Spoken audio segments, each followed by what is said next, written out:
तो दोस्तों, अगर आपके रिलेशनशिप में ज़्यादा प्रॉब्लम है, आप हमारे साथ बात करना चाहते हो या हमारी लिखी हुई रिलेशनशिप की ई बुक को डाउनलोड करना चाहते हो, तो आज ही विजिट करिए हमारी वेबसाइट lovetips.in hindi.com पे।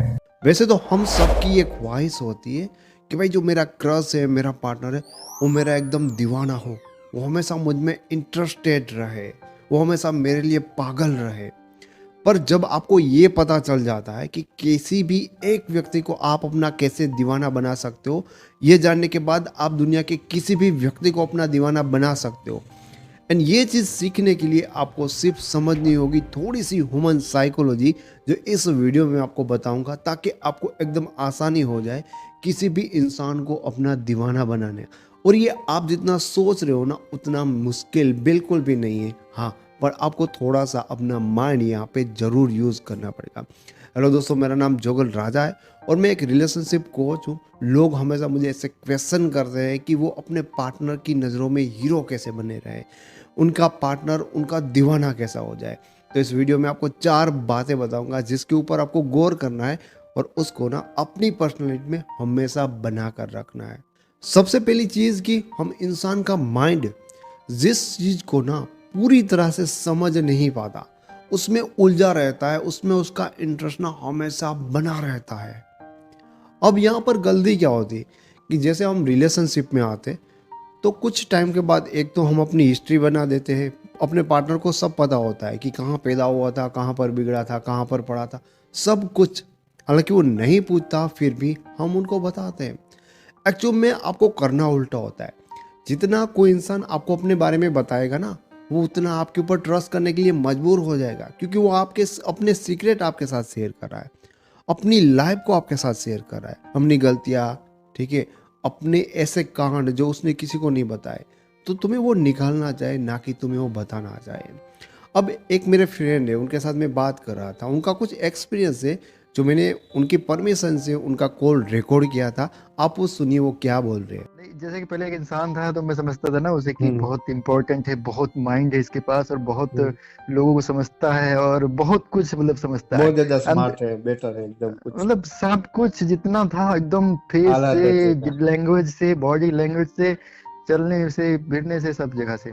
हम्म। लेकिन भाई मतलब कि जब पता चला, उसे कांटेक्ट हुआ, बातें हुई, एक दिन ही बातें हुई, थोड़ा सा इंटरेस्टिंग लगा पहले दिन, फिर दूसरे दिन से वो एकदम लोल लगने लगा एकदम कि भाई ये है। इसको मैंने क्या मतलब बहुत कुछ सोचा था, इससे हम्म। लाइफ बहुत बड़ी बड़ी बातें डिस्कस कर ली, लाइफ के अंदर अंदर सोच लिया कि इससे ये बताऊंगा, इसके बारे में ये बताऊंगा, ये बहुत बड़ी चीजें हैं। अरे फीलिंग्स की, जो करोड़ों की फीलिंग्स हो जिसकी कीमत ही ना हो, तो वही उसकी कोई होता है ना, कीमत। कोई और ऐसा सेलिब्रिटी हुआ। होता है, कोई सेलिब्रिटी होता है, ठीक है। जी तो जी। मतलब लोग कहते हैं कि यार मेरा ड्रीम था आपसे मिलने, पर वो उसके साथ रेगुलर हो जाए, मतलब कांटेक्ट बन जाए, बातचीत करने लगे, फिर जी उनके लिए जी। वो एक आम इंसान बन गया। तो सुना आपने, पहले आपके माइंड में ना किसी पर्सन की एक बहुत बड़ी इमेज बनती है कि भाई ये तो कुछ है। पर जब वो इंसान आपके सामने खुला पड़ जाता है ना, खुल गया, ठीक है, फिर उस इंसान की अहमियत, उस इंसान का इम्पोर्टेंट गायब हो जाता है। तो हो सके आपको उतना जल्दी नहीं, मैं कहता हूँ कि हमेशा आपको चीज़ों को अपनी ओपन अप नहीं कर देनी है, कि आपके बारे में ऐसा कुछ नहीं है जो वो इंसान ने अभी तक नहीं समझा है, आपको बचा के रखना है। आपको ना एकदम ओपन नहीं हो जाना है जल्दी से। सिंपल सी चीज़ होती है, एक एम्प्लॉय और एक बॉस के रिलेशन में ना, एम्प्लॉय और बॉस जैसा होता है। जब वो फ्रेंड बन गए ना, तो वो बात नहीं रहेगी। फिर वो एम्प्लॉय अपने बॉस की रिस्पेक्ट नहीं कर पाएगा। इसमें गलती एम्प्लॉय की नहीं है, बॉस की है कि उसने वो रिलेशन मैनेज नहीं किया। उसने इतना फ्रेंकली कर दिया कि अब बॉस जैसा उस एम्प्लॉय को फील ही नहीं हो रहा, तो वो कैसे रिएक्ट करेगा बॉस के सामने एम्प्लॉय की तरह। तो याद रखो कि सामने वाला तुम्हें पूरा का पूरा पढ़ ले, ऐसा उनको मौका ही मत दो। अपने आप को उतना ओपन ही मत करो। दूसरी चीज, सेटिस्फिकेशन एंड गारंटी। ये चीज रिलेशनशिप में बहुत ज्यादा इफेक्ट डालती है। देखो, हर इंसान तुम्हारे साथ रिलेशनशिप में आता ना, तो जैसे एक रिलेशनशिप का पर्पज होता है ना, वैसे इंसानों का भी आपके साथ आने का एक पर्पज होता है।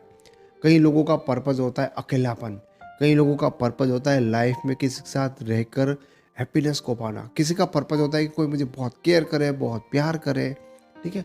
तो ये चीज़ देखो हमेशा कि जब कोई तुम्हारे साथ आता है तो उसकी नीड है कि मुझे कोई बहुत ज़्यादा केयर करे, लेकिन आपने वो केयर कर दी, तो जो उनकी प्यास थी ना वो कंप्लीटली पूरी होगी, पर्पस खत्म, वो 100% सेटिस्फाइड, फिर वो कहेगा आपको टाटा बाय बाय, क्योंकि वहाँ पर उसका पर्पस खत्म होता है। फिर वो इंसान आप में पहले की तरह इंटरेस्ट नहीं ले सकता, लेगा नहीं, आपको मैं ऐसा नहीं बता रहा हूँ, वो नहीं ले सकता क्योंकि पर्पस ही नहीं रहा।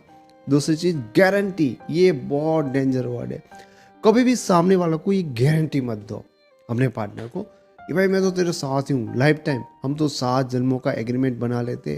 ये सबसे गलत बात है। ये शुरुआत में कहना और सुनना हमेशा लोगों को अच्छा लगता है, फिर ये चीज़ बोर करती है, क्योंकि यार जिस इंसान को मैंने जीत लिया है, अब मुझे एफर्ट लगाने की ज़रूरत नहीं है, उसको मुझे खुश करने की ज़रूरत नहीं है, उसको टाइम देने की ज़रूरत नहीं, उसके बारे में सोचने की ज़रूरत नहीं, क्योंकि वो बोल रहा है यार मैं तेरे साथ लाइफ टाइम रहूँगा, मैं शादी करूँगा, तेरी सेवा करूँगा, तुझे खुश रखूँगा। अब वो ये फ्री में कर रहा है तो मैं क्या एफर्ट करूँ। तीसरी चीज़ होती है क्लाइमैक्स मिस्ट्री। अभी आप कोई सीरियल देख रहे हो, आप कोई वेब सीरीज देख रहे हो, तो किसी क्लाइमैक्स में आते आते रुक जाती, आगे क्या हो रहा है, तो यार आप उसका बहुत वेट करते होगे। आपने भी एक्सपीरियंस किया होता है कि आप फ़ोन पे बात कर रहे हो, आपका पार्टनर कुछ इंपॉर्टेंट बता रहा है, ठीक है, एंड बीच में वो कहता है कि यार थोड़ा सा इंपॉर्टेंट काम आ गया, आगे की बातें बाद में मैं तुझे बताऊंगा। आपको चैन नहीं मिलता, आप सोचते रहते हो कि यार क्या था।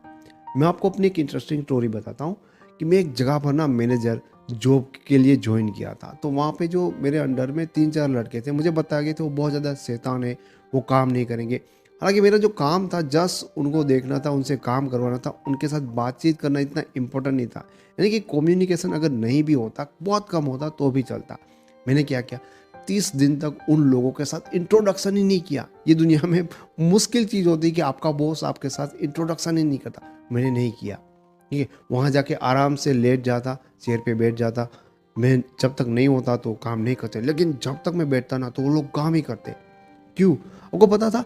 क्योंकि उन बंदों को ये पता ही नहीं चला कि ये नया बॉस है, वो कैसे रिएक्ट करता है। उसको गुस्सा आता है कि अगर गलती करेंगे तो वो सिखाएगा, कि अगर गलती करेंगे तो वो डांटेगा, कैसे डांटेगा। उनके लिए वो मिस्ट्री बनी रही, क्लाइमैक्स उन्होंने देखा ही नहीं। और 30 दिन मैंने ज़बरदस्त एक इमेज बनाई और उसके बाद मैंने ये चीज़ चालू रखी कि जितना कम कम्युनिकेट करूं, कम घुलूं मिलूं उन लोगों से, क्योंकि बातचीत करना इतना ज़रूरी नहीं था। तो ये चीज़ वहाँ पर ज़बरदस्त लागू हुई कि वो मुझे समझ ही नहीं पा रहे, और इसलिए अगर मैं उनके पास जाकर खड़ा हो जाऊं तो वो अंदर से कांपने लगते थे, क्योंकि उनको क्लाइमैक्स पता नहीं चला। एंड सच कहते हैं ना लोग कि जब तक आप अपना मुंह नहीं खोलते ना, सामने वाला आपको परख ही नहीं पाता कि आप चीज़ क्या हो। चौथी चीज़, अगर आप चाहते हो कि हमेशा तुम्हारा पार्टनर तुम में खोया आ रहा है, तुम्हारा दीवाना आ रहा है, तो थोड़ा सा ना अपने आप को मुश्किल बनाओ। इंसान की फितरत ऐसी है, इंसान के माइंड की फितरत ऐसी है ना कि उनको कभी भी इजी टास्क पसंद नहीं आते। क्या आप कभी ऐसी गेम खेलते हो जो आपको पहले से पता हो कि यार आसान सी गेम है, बच्चों के साथ आप नहीं खेलते, आप अपनी उम्र के लोगों के साथ गेम खेलते हो, क्योंकि वहाँ पर टक्कर मिलती है। देखो दोस्त, आप अपने पार्टनर को जितना भी चैलेंज दोगे ना, ठीक है, वो आपके पीछे इतना भागेगा। सीधी सी बात है, किसी भी इंसान को कह दो कि मैं तुम्हारे लिए कभी नहीं करूँगा, ठीक है, वो हमेशा कोशिश करेगा कि तुम वो करो जिसके लिए तुमने मना किया था। सिंपल सी बात है। अभी मैं एक अपने क्लाइंट से बात कर रहा था, उसका अपने पार्टनर के साथ फिजिकल रिलेशन था, लेकिन अब उसकी पार्टनर बोल रही है कि हमारा फिजिकल रिलेशन नहीं होगा क्योंकि मुझे सही नहीं लगता। अब इस भाई साहब के माइंड में वो बात बैठ गई। और पहली बार थोड़ा था, वो कहता है कि उसने क्यों ऐसा बोला, मुझे वो चाहिए ही चाहिए। तो उसके माइंड में ना उसकी नीड ही बन गई। पहले इतनी नीड नहीं थी, उसने मना किया, इसके अंदर उसकी इच्छा शक्ति बढ़ गई कि अब मुझे वो फिजिकल रिलेशन उसके साथ चाहिए ही चाहिए। समझ रहे हो? इंसान को ना आप जितना मुश्किल टास्क दोगे ना, उसको उसमें उतना ही मज़ा आता है, चैलेंज बन जाता है, चेस करने में मज़ा आता है। हम क्या करते हैं, पार्टनर की हर चीज़ को फॉलो करते, उनकी हर बात को मानते, अपने आप को आसान कर देते उनके लिए कि भाई हाँ तुम्हारी खुशी के लिए हम एकदम आसान है, हम एकदम उनके लिए इजी बन जाते।